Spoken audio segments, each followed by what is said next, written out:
Alright guys, I'm doing a review of this rice cake. These are red and white Daifuku mochis. These are Japanese rice cakes basically, and you'll see the ingredients. It's right there. If you guys really want to read it, pause the video. Here's the nutrient panel. So we're going to do a quick taste test. So what's filled inside is red bean paste. Okay, so here it is. We'll take one out here. So if you've ever had these they're sticky, but they're very soft and chewy. So,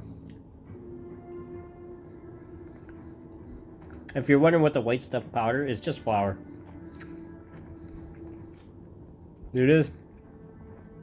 So it is sweet, does have the sugar, but it's filled with red bean paste. And if you've never tried this, texture is actually really neat. This chewy texture. So, alright, see you in more videos, guys.